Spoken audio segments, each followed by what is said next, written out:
Long ago, in the forests of Russia, the Roma people traveled far and wide in separate bands. They camped in the forests and fields and made their fortunes in the villages they visited. Life was good when they were on the road and on their own.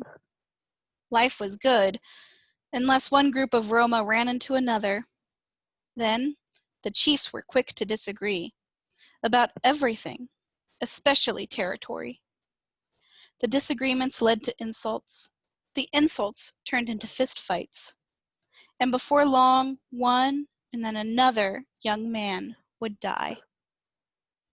When Micah was a small boy and he heard the wagons of the other Roma bands, he retreated into the folds of his mother's skirts and begged her not to let them fight. She shrugged her shoulders. What could she do? Baro was the chief. She had no say. When Micah was a little bit older, he grabbed hold of his father and the other men and begged them not to fight.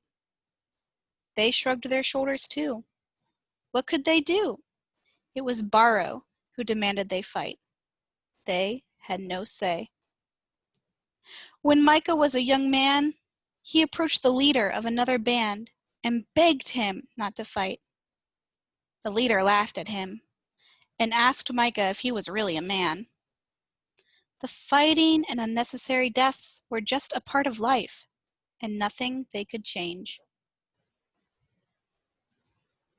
Micah's sorrow grew until finally he could not stand it anymore. He bid farewell to his family and disappeared deep into the forest.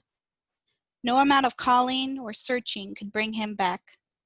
He was gone. Micah had always been a gentle soul, but alone in the forest he grew bitter. Why had they not listened to him?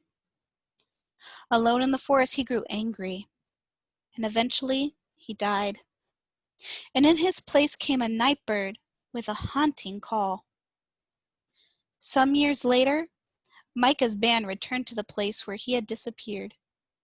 It felt ominous there, and yet they set up their encampment in the clearing. That evening, when the chores had been done and the campfire burned, no one sang or danced. They huddled by the fire without saying a word. It was a young boy who first heard the night bird call. It seemed to be calling him. He felt he had no choice but to follow the sound of the bird into the forest. By the time his family realized he was gone, it was too late. They could not find him. All wanted to leave that place, and yet there was something that made them stay. The next night they huddled around the fire in silence again. It was a youth who heard the night bird call. Now it was calling him. He felt mesmerized as he followed the sound of the bird into the forest. By the time his family realized he was gone, it was too late. The next day, everyone wanted to leave that bleak place, but Baro the chief would not, or could not, budge. He stood by the campfire all day. That evening, when the campfire burned, everyone could hear the nightbird call. Baro, especially. "It is for me that the nightbird calls," he said. "It has been after me all along, and it is I who must go. I am sorry for my warring ways. I have done wrong. The nightbird calls for peace. When I go, so too shall go our warring ways." Baro walked off into the forest, never to be seen again. After that, as though it were a catchy fiddle tune, peace spread throughout the land.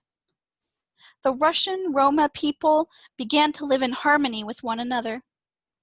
Since then, the night bird has continued to call, but its call is no longer hypnotic. Its call is a reminder of Baro's pledge for peace. Let's hope that the night bird's call will continue to be heard today, and that the leaders all around the world will hear it. Perhaps we can call with it. My question for you today is this: What are some important steps for creating peace at home, in local communities, and around the world? Share your answer at coffee hour today or with family and friends this week.